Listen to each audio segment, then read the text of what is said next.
Okay, guys, I know you've been waiting for this letter. If you remember, the last letter was my current self writing to my future self about how to not be a Yeti anymore and stop eating for the sake of eating like I'm in some sort of competition. Because listen, these chins ain't going to get rid of themselves, you know what I'm saying? So this is the letter that the future me wrote back. I mean, I wrote it, yeah, but I wrote it as the future me because I got into that meditation space and I was like, where am I? How am I feeling? What do I look like? What did I do to get here? And then I'm writing back to the right, you get it. Anyway, dear past Lisa, thank you so much for reaching out to the future you, still polite. This actually is one of the most powerful things you can do. You've already visualized what I am like, how I feel, what habits I perform, etc. Now all you have to do is tune into them.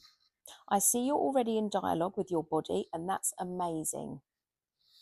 This is actually the biggest thing you need to harness. It's not about creating a strict habit of must run every day at this time, whatever the weather. Thank God, because I don't really like running. Must fast for 24 hours once a week, or only eat at this time, or restrict yourself to certain food. Honestly, the best habit you can get into is the habit of taking time to slow down and listen to what your body needs and when. It will send you subtle cues throughout the day, and if you're present enough to listen to the cues, then you can't go wrong. It's very similar to what you do with money now. I do. Letters coming. You're so aware of how you feel when you spend and receive money and have your own rituals when it comes to tuning in. You've got a great relationship with it, and believe me, that will only grow and improve too. Same as your relationship with your body. You must become hyper aware of how you feel about your body on a moment by moment basis every time you pass a mirror, rather than avoiding looking at it or saying things like, I can't believe how much weight I've put on, which instantly makes you feel negative about your body. You need to change those thoughts into something more positiving, that's a word I made up for you, or empowering. It won't work to jump to, wow, you look so slim today. Yeah, I've tried that. I've tried to just pretend that I'm already skinny and it don't work. You got to get in it. You got to get in it. Where was I? Because you won't believe it, and your vibration will only change if you're choosing thoughts that feel good, and lies to yourself never feel good. You hear that, people? Don't fake it till you make it, because ultimately the body never lies. So if you're saying something that you actually deep down don't believe, that will not change your vibration. Do you understand me? Okay, good. So how about, so instead of like walking past the mirror and saying, oh my God, I can't believe I've put on so much weight, you can't jump straight to, wow, look at you skinny, because that's a lie. You can jump, however, to, thank you for being here with me. Thank you for carrying me through this beautiful life and enabling me to experience all things. Thank you for guiding me to look after you and for helping me bring the best out of you whilst you bring the best out of me. I was on fire when I wrote this letter. The future version of me is a legend. How does that feel? Like, actually, stop now if you want to get involved in this. How does that feel? That feels good, doesn't it? Because there's no lies there. I am grateful for my body. It has carried me. And I actually want it to guide me. So that was not a lie. So that feels good. That feels aligned. Much better. Okay. The more you interrupt your thoughts about your body, as soon as you witness them, the more in tune you'll become, and the less you'll mindlessly shove biscuits into your mouth to help you feel calm. I don't do that. Anyway, your body will tell you if you ask, why am I craving biscuits and tea right now? It will respond with love.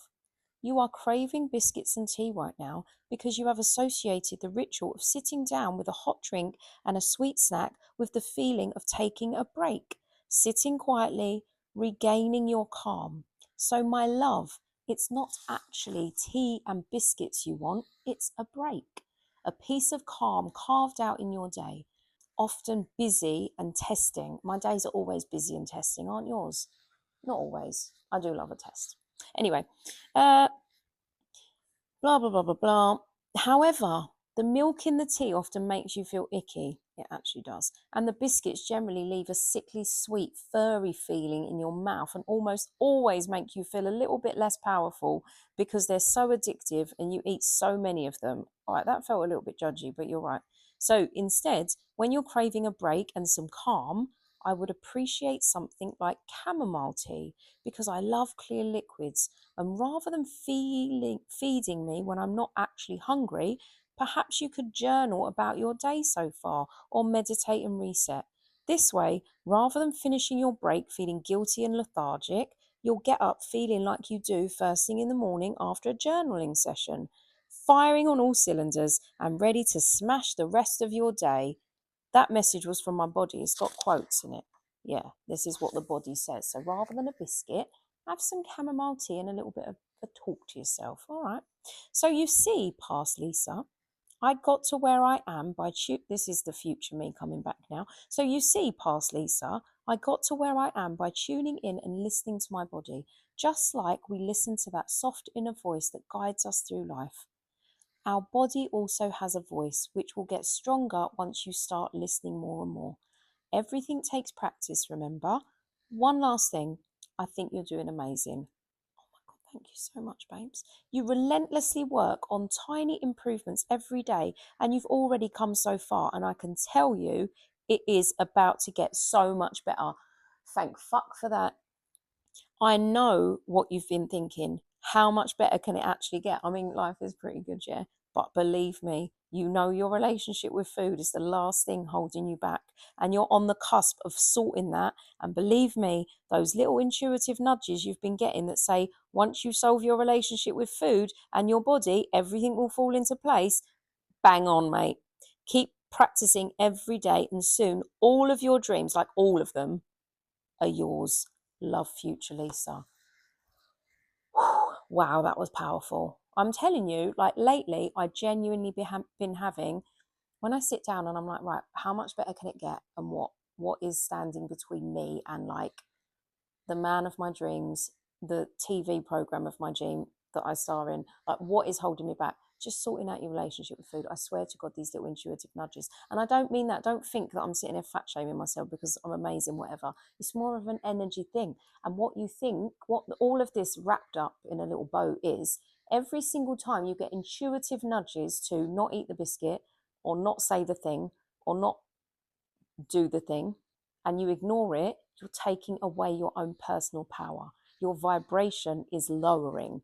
So that's basically what this is. It's not necessarily about the weight or the way I look. It's about finally the last little piece of the puzzle being absolutely nailed on. So, my loves, my advice for you, start tuning into those intuitive voices, that tiny little voice inside about whatever it is. It might not be food for you, it might be money. I'll get to that later, but it might be something else. But honestly, the little voice inside, the loving little voice, is the most important thing that you can listen to.